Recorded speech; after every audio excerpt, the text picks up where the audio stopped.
capítulo 1.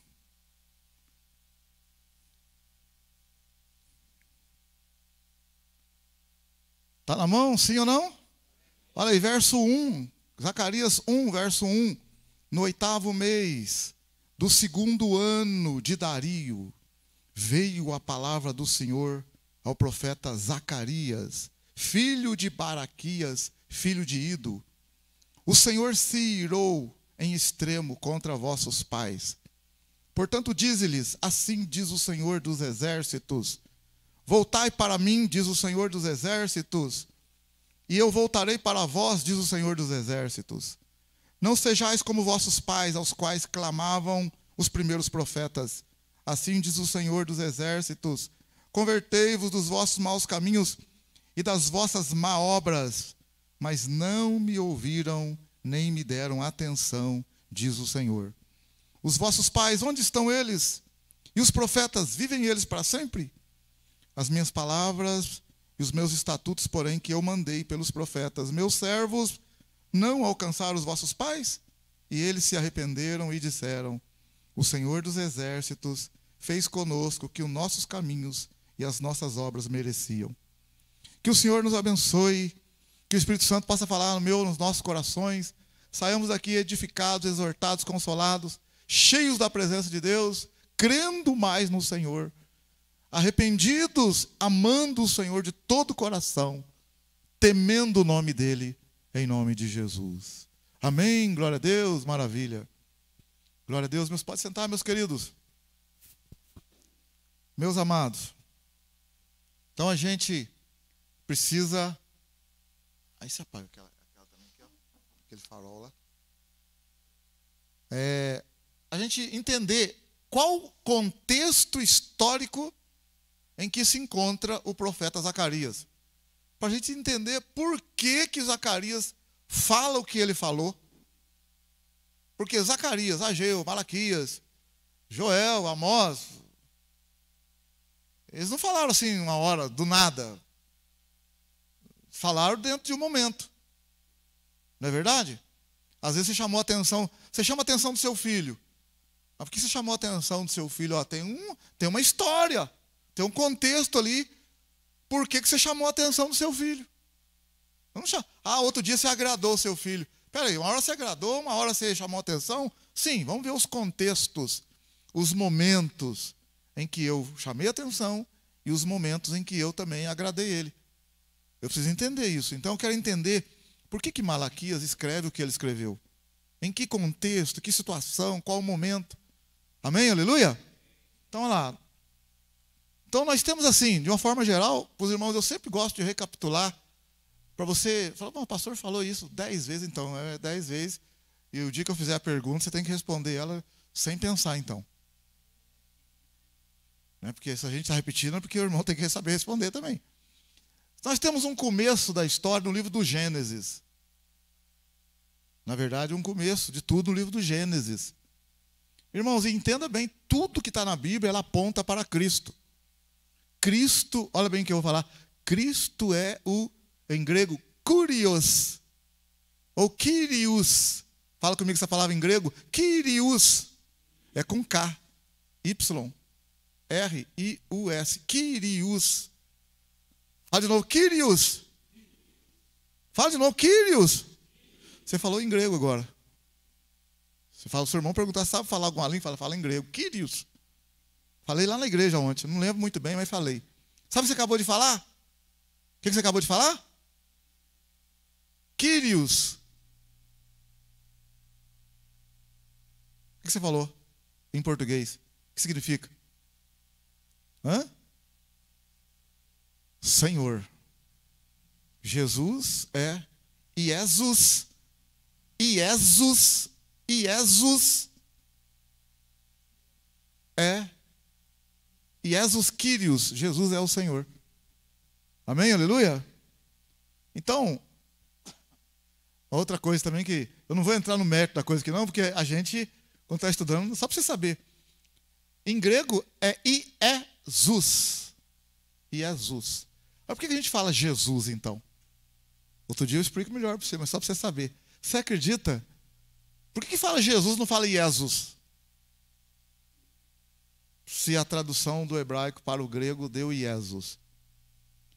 E veio para nós, então, é Jesus. Acabou vindo Jesus. Por que veio? O nome dele não tem, na época de Jesus, em português,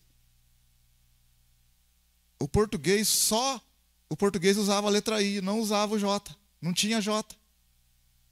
A letra J surgiu em torno do ano 1400, 1500. Aí. A letra J surgiu há 600 anos atrás, mais ou menos. A letra J.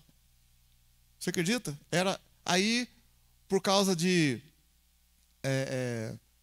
justamente por causa de iniciar com I, e às vezes precisava a declinação da consoante, e aí colocava 2 I, e acabou depois eles puxando uma perninha para saber que ali era uma consoante, e acabou virando um J. Na verdade, só para você ter uma ideia, o J surgiu depois, bem anos depois dos gregos. No português não tinha o J. Deixar bem claro. Na língua portuguesa não tinha o J até no ano 1500, mais ou menos por ali. Aí o J veio para substituir o I no início de uma palavra. O J veio no lugar do I ali. Ó. Esse é um dos motivos que não é, a gente não fala Jesus, a gente fala Jesus. Que é o mesmo Jesus, que é o mesmo Iavé, que é o mesmo Jesua, que está o nome dele de forma abreviada no hebraico, depois do exílio na Babilônia, porque antes do exílio era Yehoshua, aí ficou Yeshua, e Yeshua é a contração de Yehoshua. Era um nome grande, aí contraiu ele depois do exílio, ficou Yeshua. E lá no livro de Jeremias, no livro de Ezequiel, no livro de Ageu também, está Jesua, que é a mesma origem da palavra, de onde vem a palavra Josué. Então Josué é também a raiz da palavra Jesus. Se você pegar daqui, voltar atrás e vai chegar em Jesua, Iesus, Jesua, Josué, e vai ver as origens da palavra Josué, é de onde surgiu o nome, de onde veio o nome do Salvador, porque Josué também significa Salvador. Amém, aleluia? Mas é muito bonito, não tem como fugir, Deus é tremendo, amém, aleluia? Não tem esse negócio de, é igual lá, mas o nome dele seria Emanuel. Por que o nome dele é Jesus? Não é Emanuel. Lá, Isaías falou que o nome dele seria Emanuel. Então a gente fica assim, mas ele não chama Emanuel. Então, irmão, nos povos antigos, na verdade, o nome é quem a pessoa é. Então nós falamos Jesus, mas Jesus é Emanuel. O que é Emanuel? Jesus é Deus conosco. Amém? Ele é o Emanuel. A gente só não chama ele de Emanuel, a gente chama ele de Jesus, que é o Senhor, que é o Salvador. Mas ele é Emanuel. Mas ele não é Emanuel. Não, ele é, irmão. Por quê? Porque o verbo se fez carne. No princípio era o verbo estava com Deus, e o verbo era Deus, e o verbo se fez carne e habitou entre nós. Então Deus se fez carne. Jesus é Deus no nosso meio. Ele é o Emanuel. Não tem como fugir. A Bíblia é maravilhosa. Amém? Aleluia? Então, o livro do profeta, de todos os livros da Bíblia, vai apontar para Jesus, irmãos. Irmão, todo joelho se dobrará diante dele, não adianta. Toda língua confessará que ele é o Senhor. O Apocalipse fala que tudo que tem fôlego de vida nos céus, na terra, tudo vai se curvar e glorificar o nome daquele que está sentado no trono. Amém? E ao Cordeiro, os 24 anciãos, os seres viventes, tudo, irmão, vai se inclinar e dizer honras e glórias. Amém? Aleluia. Ao Senhor, que venceu, que vive para sempre. Então não tem jeito. É Jesus, amém? Glória a Deus. Ele venceu. Então a Bíblia só existe por causa de Jesus. Como assim? É porque se os homens não tivessem pecado no tempo de Adão e Eva, não tivesse entrado o pecado, Ah, para que teria a Bíblia? Não teria. Não. A Bíblia é o plano de salvação, é a carta de amor para nós, para a gente atender ao chamado de salvação. Imagina bem no capítulo 1, Deus criou tudo. Capítulo 2, criou o homem e a mulher. Aí o homem peca no capítulo 3. Do capítulo 3 até o capítulo 20 do Apocalipse 21, é o plano de salvação desenrolando. Aí no capítulo 20, 21 lá, novos céus e nova terra. Aí capítulo 21 e 22 acabou. Capítulo 21, novos céus e nova terra. Ó, pra você ver, capítulo 1 de Gênesis cria tudo. Capítulo 2 detalha, dá os detalhes de como o homem foi criado. Capítulo 1 e 2 do Gênesis. Aí no capítulo 3 o homem peca. Aí você vai no capítulo 3 o homem peca. Aí você vai no capítulo 21 de Apocalipse. Você chega no capítulo 21 do Apocalipse. No primeiro versículo, então viu um novo céu e uma nova terra. Aí o capítulo 21, o capítulo 22 do Apocalipse vai falar do novo céu e da nova terra. Então nós temos 2 capítulos iniciais no Gênesis e os 2 capítulos finais. No meio aqui de Gênesis 3 a Apocalipse 20 é o desenrolar do plano de salvação. Olha que coisa. Então se o homem não peca no capítulo 3, não tinha capítulo 3, tinha 4, não tinha Êxodo, não tinha Levítico, tinha Salmo, não tinha. Se tem hoje, é para que nós pudéssemos então, do capítulo 2, viver o que Deus tem para nós, que é o céu e a terra de acordo com a vontade dele. No caso aqui, novo céu e nova terra, por causa do pecado que entrou na terra. Mas era para a gente viver. E você vê que o Apocalipse 21, versículo 3, e ouviu uma grande voz vinda do trono que dizia: agora o tabernáculo de Deus está com os homens. Deus sempre quis estar conosco. Ele esteve com Adão lá, no capítulo 2. Ele esteve com Adão.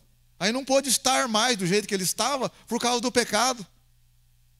Mas quando resolveu o problema do pecado, ele estará conosco e nós com ele para sempre. Amém, aleluia. Então a Bíblia toda, ela se volta para o Salvador. Amém, glória a Deus. A Bíblia toda, ela aponta para o Senhor. Tudo é para a honra e glória dele. Tudo para ele. Sem ele nada. Tudo por ele. Amém? Pensa para você ver, calcula aí. Se não peca no capítulo 3, não tem aquele Gênesis 3,15 que o Senhor prometeu a alguém que ia pisar na cabeça do diabo. E não tem o Apocalipse 20, que é a derrota de Satanás. Olha você ver. Apocalipse 20 é a derrota de Satanás. E é o julgamento daqueles que morreram sem Cristo. E é o inferno sendo jogado no lago de fogo. Então não precisava nada disso. Olha, o Apocalipse 20 termina lá. No verso 15, todo aquele que não foi achado escrito no livro da vida foi lançado no lago de fogo. Apocalipse 20, verso 15, o último versículo do Apocalipse 20. Não tinha nada disso. O homem estava vivendo, desfrutando daquilo que Deus havia feito lá com Adão e Eva até hoje. Não teria morte, teria nada. Porque a morte, a desgraça, a maldição, a ruína só entrou a partir do capítulo 3, com o pecado. A terra recebeu a maldição por causa do pecado. O próprio Senhor falou para Adão: maldita é a terra por tua causa. O que aconteceu? A maldição entrou. Entrou a desgraça, a tristeza. Sabe essa tristeza que você tem aí? Não era para ter. Sabe essa dor que você tem na perna e não era para você ter? Sabe essa barriguinha? Não era para ter. Esse cabelo branco não era para ter. Dente doendo não era para ter. Dor de cabeça não era para ter. Briga não era para ter. Raiva não era para ter. Preguiça não era para ter. Ficar chateado, depressivo, não era para ter depressão, irmão. Adão e Eva, antes do pecado, não tinha depressão, não. Não tinha tristeza, não tinha dor, não tinha nada. Era um paraíso. Era um paraíso. E será um paraíso, glória a Deus. O Senhor disse: na casa do meu pai tem muitas moradas. Vou preparar um lugar para vocês. E quando eu voltar, vou levar vocês junto comigo. Para que onde eu estiver, vocês possam estar comigo também. Que coisa maravilhosa. Lá não tem pagar conta CEMIG, Copasa, sabe? Não tem WhatsApp, não tem redes sociais, não tem Anitta, essas coisinhas. Não sei que ela converta, mas lá vai ter que mudar o jeito dela. Jesus muda, amém? Deus é bom, aleluia. Lá não tem ídolos, não tem idolatria, não tem que ficar ficar correndo atrás de jogador, atrás. Tem gente que não vem nem no culto porque está por causa do jogo. Quer ver onde vai assistir jogo lá? Lá não tem? Como é que faz? Ah, não vou não, que eu tô no Big Body aqui, vai daqui a pouco. Não vai ter, irmão, lá no céu não tem essas coisas não. Novela.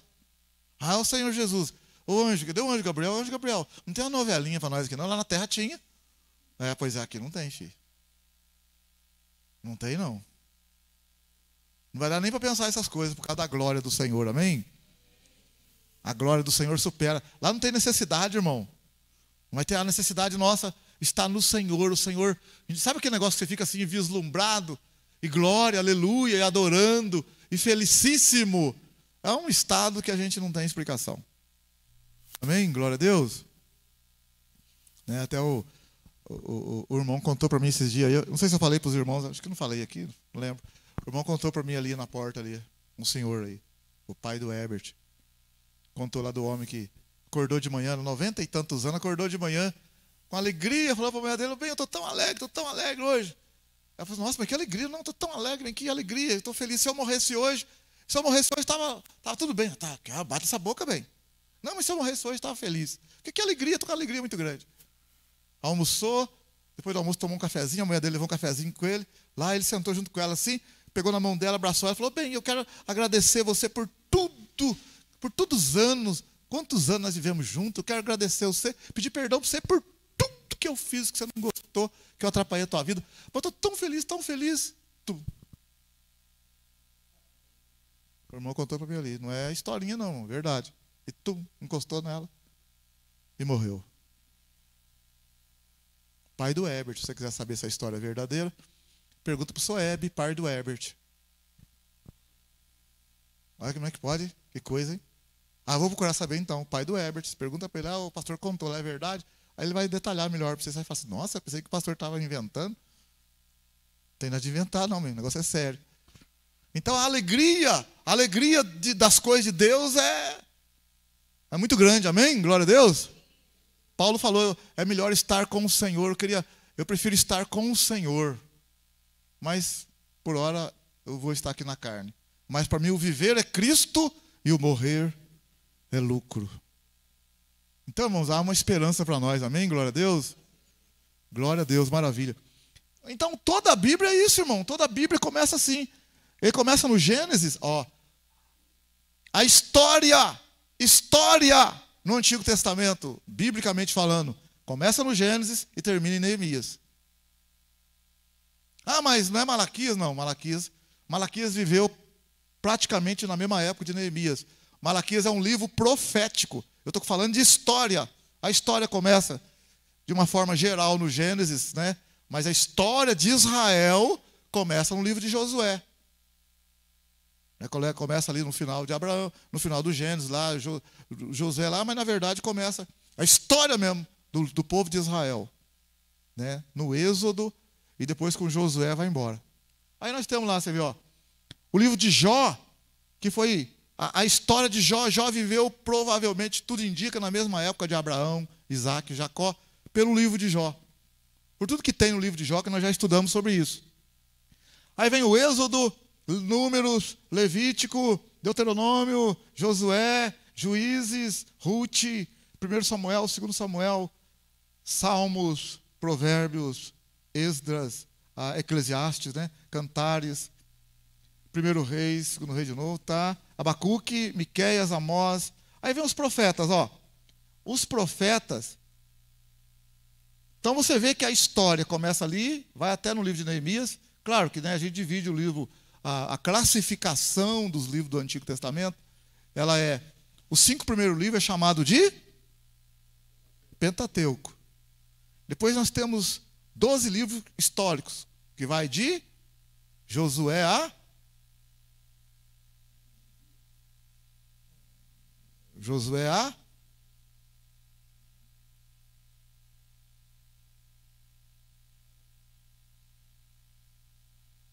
o livro histórico vai aonde? Josué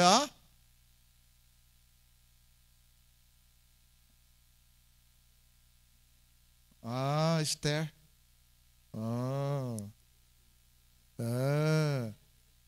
Depois nós temos o livro poético. O livro poético, quais são os livros poéticos?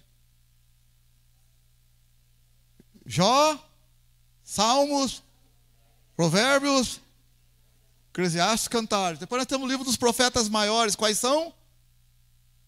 Isaías, Jeremias. Qual outro? Lamentações, Ezequiel e Daniel. O livro dos profetas menores, quais são? Oséias.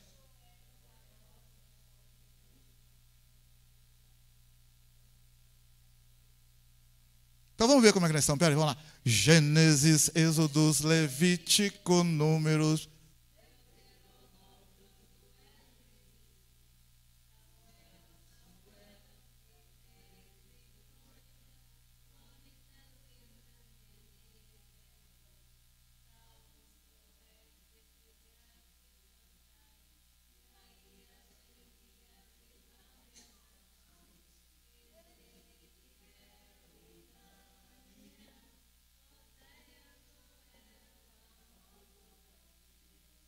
Jonas, Miqueias, Naum, Abacuque. Os 39 livros, então, no Velho Testamento a questão. Mateus.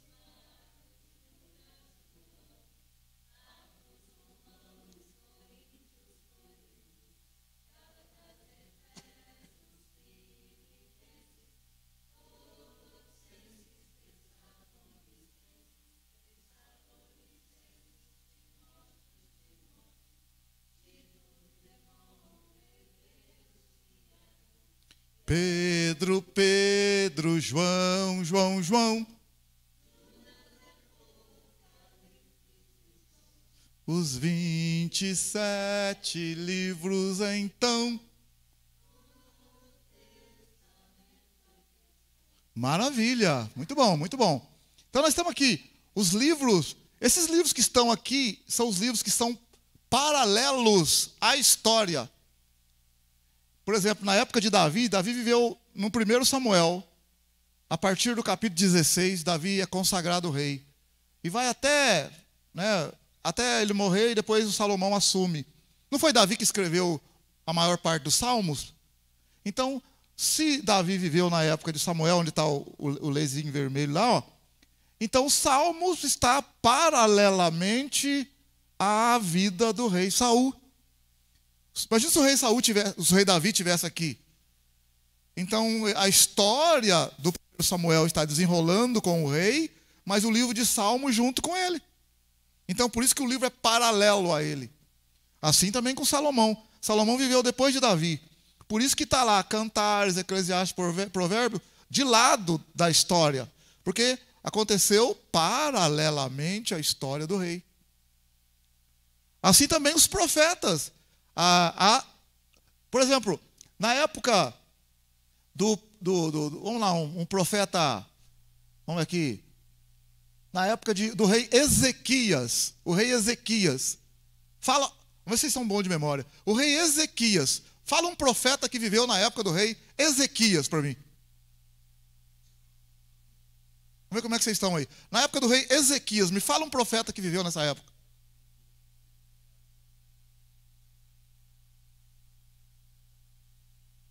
Quero certeza. Quem está falando?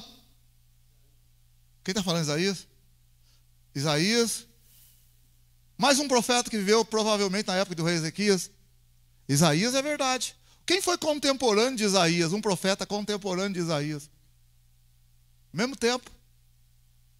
Miqueias. Miqueias. Então, por isso que eu tenho a história, ó, na faixa amarela, a história do rei. E o profeta que viveu junto com o rei, no caso, dentro do livro dos reis, eu tenho a história do rei Ezequias. E tem a história, e tem o livro de Isaías, que é paralelo, viveu junto na mesma época. E também de Miqueias. E assim eu vou, então, com o Antigo Testamento. Mas quando eu termino, quando termina Salomão, que o reino divide, a gente sabe que o reino do norte foi atacado pelo reino da Síria e foi destruído o reino do norte. O reino do sul, anos depois também o reino do sul foi levado para a Babilônia, onde foi levado Daniel, Ezequiel.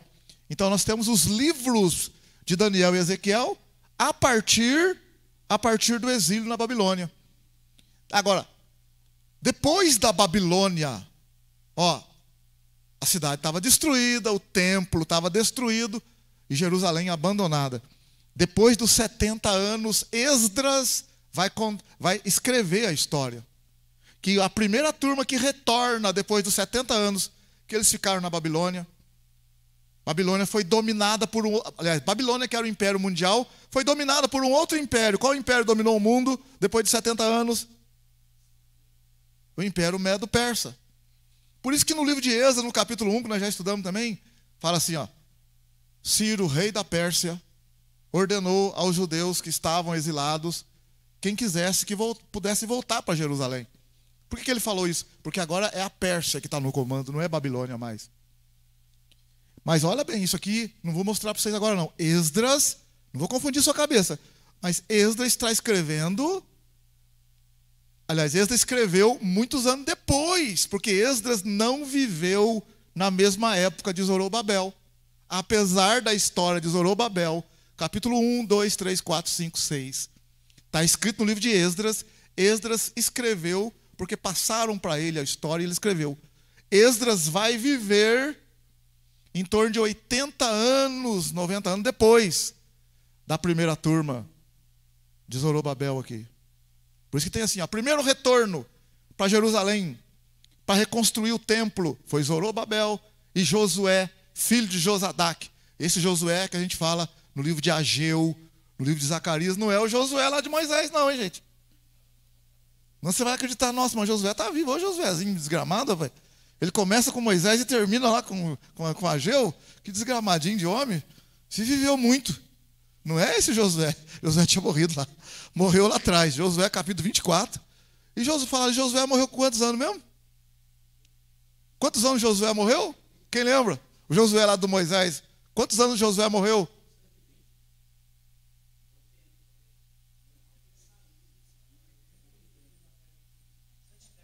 110 anos. Josué morreu com 110.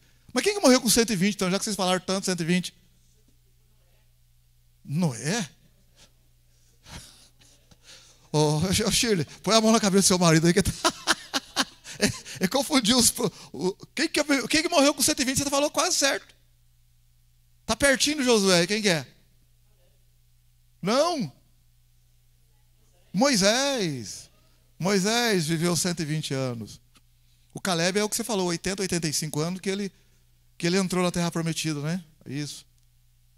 Então, o livro do profeta Zacarias, gente, o livro do profeta Zacarias é depois do exílio na Babilônia. É depois do exílio, ele e Ageu. Não pode esquecer disso. Por isso que Zacarias, então, vai falar assim no capítulo 1, vamos lá. Nosso irmão Zaca, no capítulo 1. O povo já havia voltado para Jerusalém. O povo já havia voltado para Jerusalém.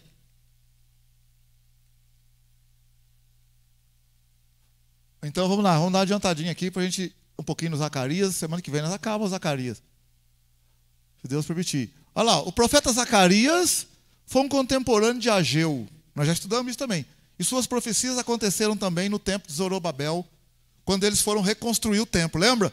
Que o templo parou, que os inimigos pressionaram, eles pararam de construir. Quanto tempo mais ou menos ficou parada a obra mesmo? Quem lembra? Que eu falei semana passada. Eles começaram a reconstruir o templo em Jerusalém, mas foram obrigados a parar. Isso está em Ageu capítulo 4, no último versículo de Ageu capítulo 4. Depois em Ageu 5, eles retomam a reconstruir. Entre o último versículo do capítulo 4 de Ageu, a Ageu capítulo 5, tem quantos anos mais ou menos mesmo que eu falei que eles ficaram a obra parada? Em torno de 16 anos. Olha o Fred, velho. Fredinho agora. Você pode ter esquecido tudo, mas essa você acertou, Fred. O resto você não lembra nada, mas essa ficou. E eu vou falar para o Maria Luísa, que ela falou que vai me fazer pergunta difícil para você. Vou falar que eu fiz e você acertou. Semana passada ela veio aqui e falou assim, faz pergunta difícil para o meu avô. Porque eu estou dando aula lá em casa, ele fica dormindo. Ela dá aula de Bíblia lá, né? É verdade. Olha, eu acho que ele tirou só para decorar a idade da morte da turma. Então aqui, ó. O Zacarias, o nome dele significa Jeová se lembra.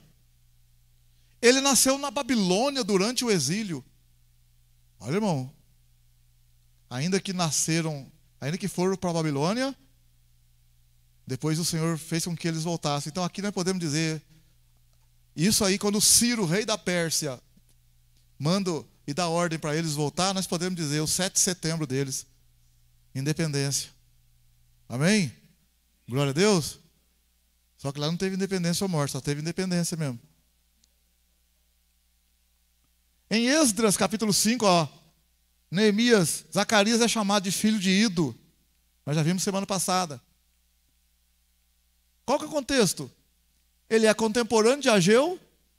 Nós lemos lá em Esdras. Olha, abre Esdras 5. Esdras 5, só para você ver aonde que o Ageu está. Você vai falar, mas o que o Ageu está fazendo no livro de... O Ageu e o Zacarias estão fazendo no livro de Esdras. Olha como é que a Bíblia é interessante. É que Ageu e Zacarias participam. Ageu 5, aliás, Esdras 5. Esdras 5. Se você olhar em Esdras 4, 24.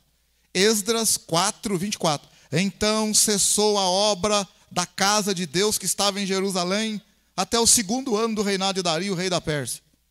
Ao capítulo 5 de Esdras. Ora, o profeta Ageu e o profeta Zacarias, filho de Ido, profetizaram aos judeus que estavam em Judá e em Jerusalém, em nome do Deus de Israel que estava sobre eles.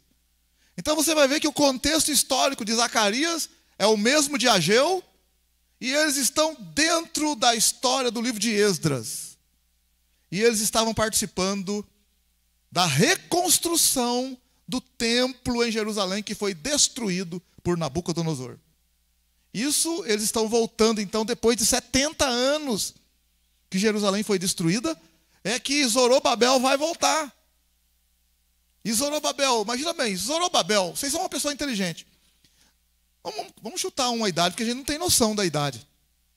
Zorobabel está na Babilônia. Ele vai voltar, ele e Josué, filho de Josadaque, com 50 mil pessoas. Quantos anos na sua cabeça você acha que talvez Zorobabel tenha? Para ele voltar, ó, para ele voltar da Babilônia para Jerusalém, animado e comandar seu governador por um tempo ali. Esse cara tem mais ou menos quantos anos? Na sua cabeça, na minha também, porque a Bíblia não fala. Uns 25, 30 anos. Vamos calcular assim? Para estar animado. Talvez uns 30, 35, não sei também. Então, poderia ser que ele tivesse 80 anos. Não é impossível também. Então, se ele tivesse 80 anos, ele tinha 10 anos quando ele saiu de Jerusalém, com a cidade destruída. E ficou 70 anos no exílio e com 80 voltou liderando. É possível? É possível, não é também? É possível também. Mas ninguém sabe a idade de Zorobabel. Mas ele, Josué, filho de Josadaque, estava animado. Também não é por causa da idade. Você lembra, Moisés foi chamado com quantos anos para libertar o povo de Israel do Egito? Com 80 anos. Aí você vê. Com 80 anos. Não dá disso não. A única diferença é que o calendário era lunar. Só isso. Qual que é a diferença do calendário lunar? O mês é de 30 dias. Mas o ano normal, 12 meses. Entendeu? De 30 dias. E normal. É que as condições na época eram diferentes da nossa hoje. As condições. Normal. Desse jeito mesmo. Então já foi feito, já calculado, estudado, não é essa idade mesmo.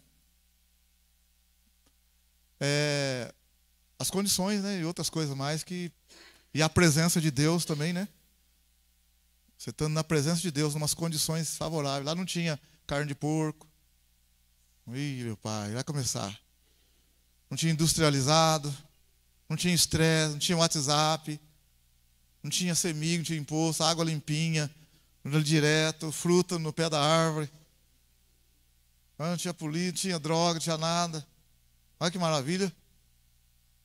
E outro na presença de Deus ainda, em oração. Você tem ideia, no milênio, quando houver o milênio, só para a gente... Quando houver o milênio, vai acontecer ainda? O Senhor fala, aquele que morrer com 100 anos é considerado amaldiçoado.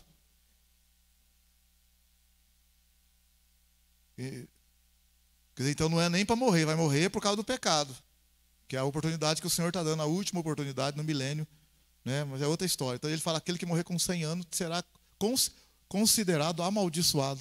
Mas se ele morrer com 100 anos, está morrendo novo demais no milênio. Então vamos lá. Essa é outra história. Aí vai ter então, no livro de Esdras, a fundação do templo. Os alicerces do templo são lançados. As pessoas ficaram desanimadas com a oposição. A obra parou por mais ou menos 16 anos. Acabei de falar para vocês. A Luciana, o Frederico falou aí.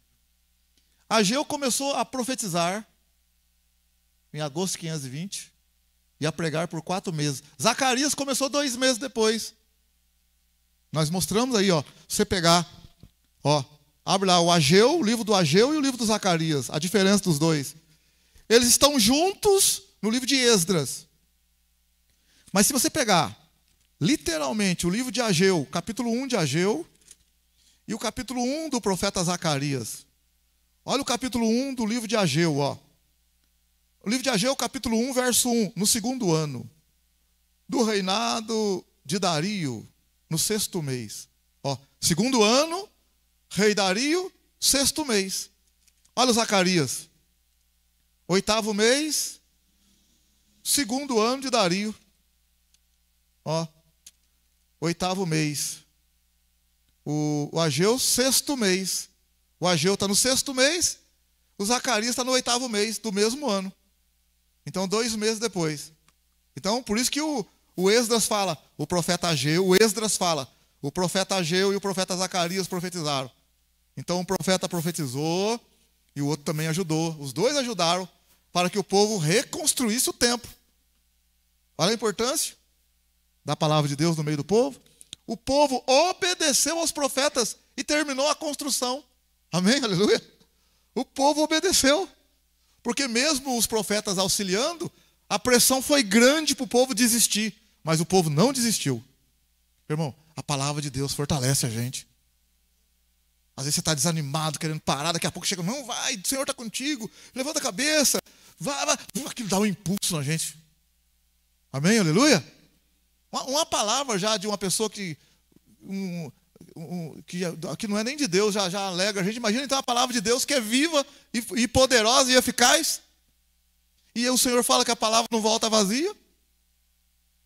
Então quando Ageu e Zacarias profetizaram para aquele grupo, os inimigos vieram, que nós já estudamos sobre isso também, que eles mandaram uma 2ª carta. Eles pressionaram o povo para parar a obra. Mas o povo não parou a obra. E nós até falamos assim, que aconteceu uma coisa ali, lembra que nós falamos assim? Que a gente não sabe explicar o que aconteceu. Um impulso. Olha para você ver em Esdras. Ó, Esdras de novo. Vamos lá no livro de Esdras. O irmão tem paciência, irmão, com os estudos nossos, que é a vida, não tem como também correr, né? Ah, vou correr só para acabar logo. Não tem jeito, tem que ser. Né? Olha para você ver, ó. Esdras 5. Esdras 5. Esdras 5, verso 1 de novo, ó. O profeta Ageu e o profeta Zacarias, filho de Ido, profetizaram aos judeus que estavam em Judá e em Jerusalém, em nome do Deus de Israel que estava sobre eles. Então se levantaram Zorobabel, filho de Sealtiel, e Jesua, filho de Josadaque, e começaram a edificar a casa de Deus que está em Jerusalém. E com eles estavam os profetas de Deus que os ajudavam. Olha o verso 3 agora. Ó, Esdras 5, verso 3. Naquele tempo vieram ter com eles. Olha bem, ó, quem que vai tentar impedir a obra? Ó, Tatenai, o governador da região, a oeste do Eufrates, Setar-Bozenai e seus companheiros. E lhes perguntaram, quem vos deu ordem para edificar essa casa e restaurar esse muro? Também lhes perguntaram, quais são os nomes dos homens que constroem esse edifício? Eles queriam parar a obra, né? Olha o verso 5, ó. Os olhos de Deus, porém, estavam sobre os anciãos dos judeus, de modo que eles não os impediram até que o negócio chegasse a Dario e viesse resposta por carta sobre isso. Então você vê que a pressão foi grande. O governador foi lá. Imagina bem, a gente está construindo a igreja aqui, o Zema vem aqui, para a comitiva aí. Ô, pastor Flávio, você com o Wilson aí, com a turma aí, vocês estão construindo isso aí? Não, para parar isso aí. Para parar aí, o Celito, os pedreiros aí, para parar. Não é para construir aqui não. Pensa meu governador Zema. Os oficiais aí, vem aqui, e a gente fica quieto, não fala nada, eles viram as costas, nós continua. Até que vamos mandar carta para o presidente da República, para ver se tem ordem ou não, para a gente reconstruir. Ah, mas mandaram a carta lá no governo anterior. A primeira carta, lembra a primeira carta? Mandaram no governo anterior. E o governo anterior mandou parar a obra. Mas manda agora no governo novo, agora ver se manda parar a obra. Aí manda a carta para o governo lá, o governo fala, não, essa obra realmente tem um decreto de Ciro, rei da Pérsia, e essa obra deve ser edificada, inclusive, o pagamento dessa obra tem que ser feito com o tesouro do rei. Então vocês, governadores que estão aí, vai longe. E outra coisa, manda mantimento e manda dinheiro para esse povo terminar essa casa. E orem pelo rei, e orem pela minha família.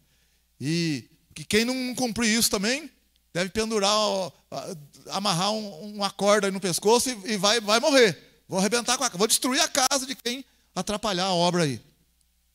E ele falou assim, esse decreto é do rei e que se execute logo. Amém, aleluia. Então o presidente carimbou e falou, pode continuar a obra. Mas o que eu quero mostrar para você, esse mistério, né? Você pensa bem, você ser pressionado por autoridades. E os olhos de Deus, porém, estavam sobre eles. Amém, aleluia. Os olhos do Senhor estavam sobre nós. Estão sobre você e você não desiste, não desanima. Apesar da pressão. Porque tem hora, humanamente falando, dá vontade de falar, vou parar tudo, quero saber de mais nada. Ah, credo. Mas a hora que você vai dobrar o joelho e vai orar, parece que você levanta de novo. E dá para caminhar mais um tanto ainda. Na presença do Senhor. Amém? Glória a Deus. Então olha aí, resumo do livro. O capítulo 1 de Zacarias é uma convocação para conversão. Porque se você olhar no livro do profeta Zacarias, no capítulo 1, olha bem, eles estão, entenda aí, Zacarias está profetizando no momento em que eles estão retomando a construção que estava parada. Estão entendendo, sim ou não? Então, olha o que Zacarias fala. Olha que pancada, irmão. Zacarias 1, verso 2. O Senhor se irou com extremo contra vossos pais. Zacarias 1, 3. Portanto, diz-lhes, assim diz o Senhor dos exércitos, voltai para mim, diz o Senhor, e eu voltarei para vós, diz o Senhor. O que Deus está falando? Olha aqui, olha aqui em mim. Voltai para mim. Engraçado. O povo saiu de Babilônia, voltou para Jerusalém. Olha o que Deus está falando para eles. Vocês voltaram para Jerusalém? Ok, mas volte para mim. Não é voltar para Jerusalém, é voltar para mim. Amém, aleluia. Eu voltei para a igreja, tá bom, voltou para a igreja, mas você voltou para Jesus? Ou voltou para a igreja? Por causa do pastor, por causa não sei de quem, por causa não sei de quê? Não adianta nada. Voltamos para Jerusalém, tá. Você voltou para Deus? Irmão, aí não. Eu voltei porque tem que construir aí, Tá bem, mas o Senhor está chamando, ei, voltai para mim. Vocês voltaram para Jerusalém, mas volta para mim. É isso que Zacarias vai falar. Amém? Glória a Deus. Maravilha. Então, tá ali, capítulo 1. No capítulo 1 ainda, no capítulo 1 do verso 7, vai começar as visões.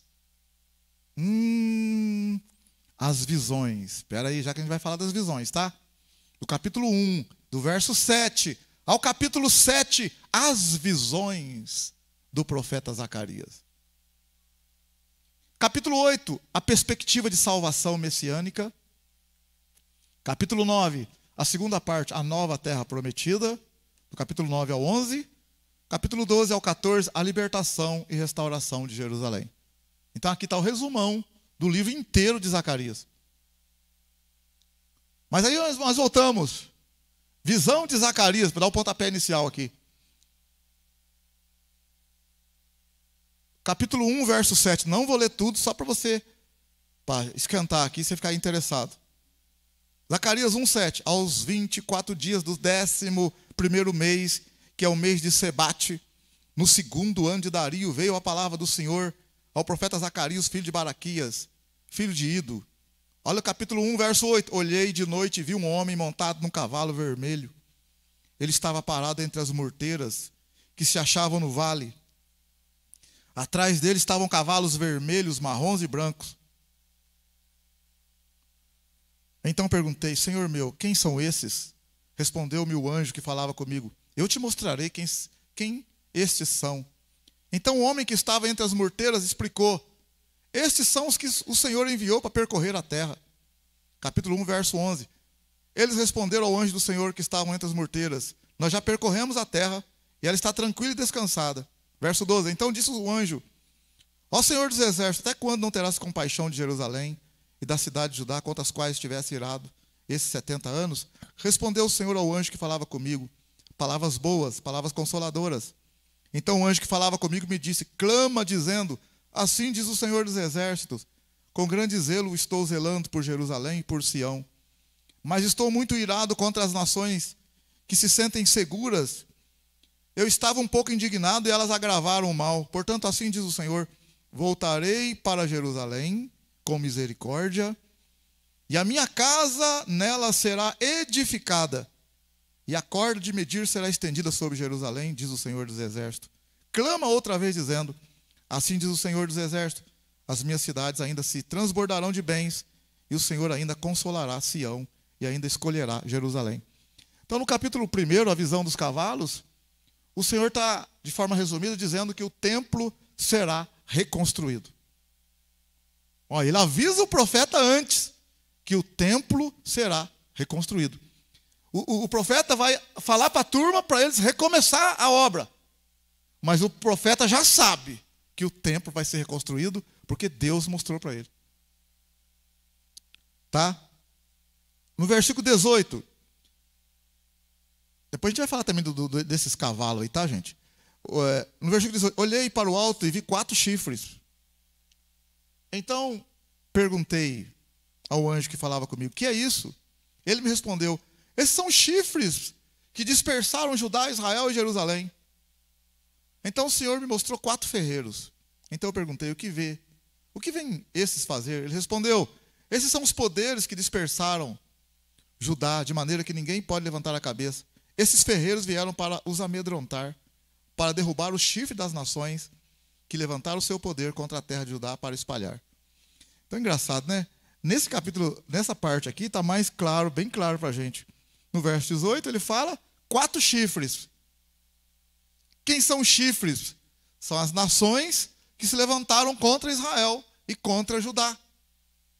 Quais são essas nações? Se você olhar de forma rápida assim, ó, a Síria, 4 chifres. A Síria, que derrubou o reino do norte, lembra? Lembra a Síria derrubou o reino do norte? O reino do sul, Babilônia. E depois o Império Medo-Persa. Os 4 que derrubaram. Ele mostrou 4 chifres. Aí também ele vai mostrar 4 ferreiros. Né? 4 ferreiros. E esses são os que vieram para amedrontar e para dar de novo condição para que Israel pudesse sobreviver. Então, os inimigos de Israel, Deus está mostrando nessa segunda visão aqui, que os inimigos de Israel serão derrubados. Foram derrubados, serão derrubados. Essa é a segunda visão. A terceira visão, que começa no capítulo 2, olha o capítulo 2, ó. Tornei a olhar para o alto e vi um homem em cuja mão estava uma corda de medir. Eu perguntei: para onde vais tu? Ele me respondeu: medir Jerusalém, para ver qual a largura e qual o seu comprimento. Então o anjo que falava comigo saiu, outro anjo foi ao encontro e disse: corre, Diz a este jovem: Jerusalém será habitada como as aldeias sem muros, por causa da multidão de homens e animais que nela haverá.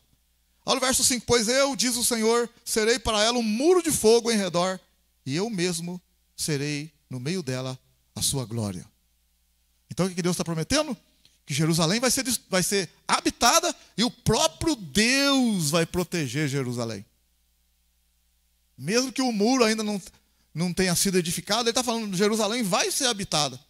E Deus está dizendo que vai ser um muro de fogo em redor de Jerusalém. A quarta visão, você vai lá no capítulo 3. Capítulo 3, é para a gente terminar aqui hoje.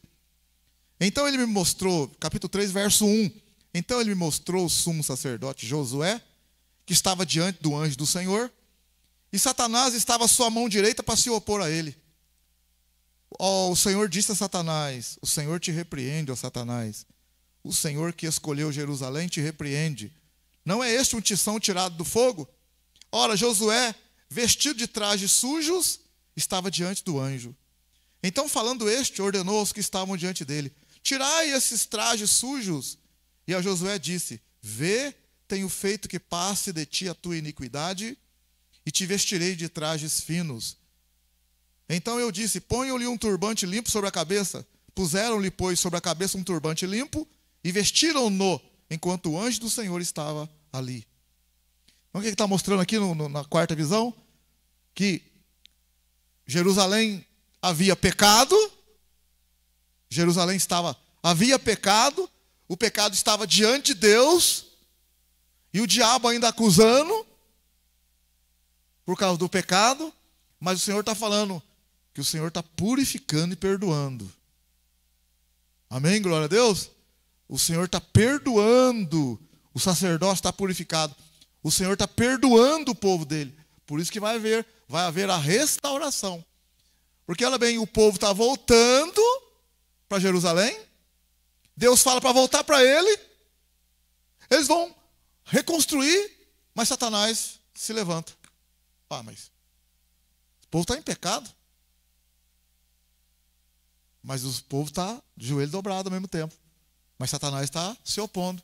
E o Senhor mostra: está sujo, mas o perdão, a busca, faz com que Deus perdoe o pecado, purifique eles. Amém? Glória a Deus. Assim também nós, né? Apocalipse 12 fala que o diabo, ele é o acusador, acusa nós de dia e de noite. Mas a Bíblia fala: eles o venceram por causa do sangue do Cordeiro e da palavra do seu testemunho.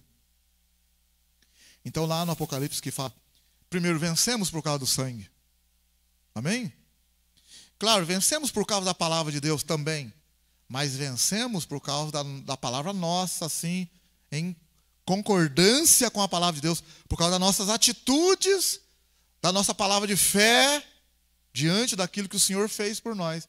Como que eu posso falar que eu estou perdoado, mas se o que eu estou demonstrando, que a minha vida não demonstra esse perdão? Eu estou tudo atrapalhado e estou falando que Deus me perdoou, mas eu continuo atrapalhado. Não, se Deus me perdoou, eu estou buscando a santificação.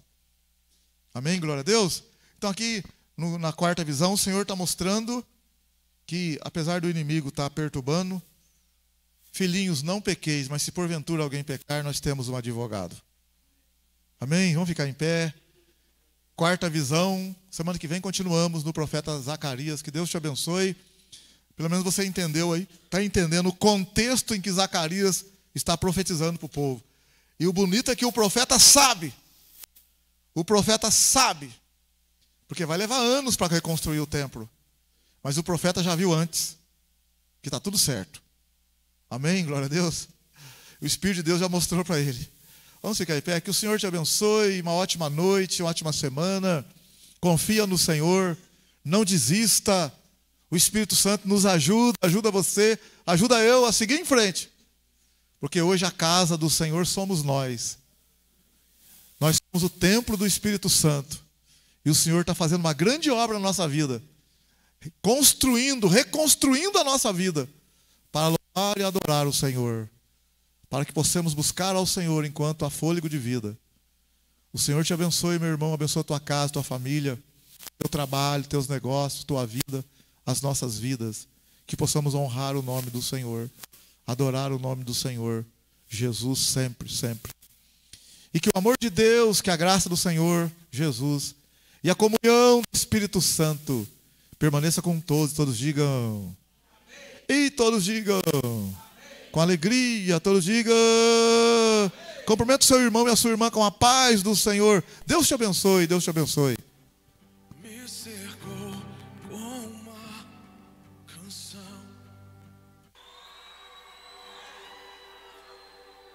com a melodia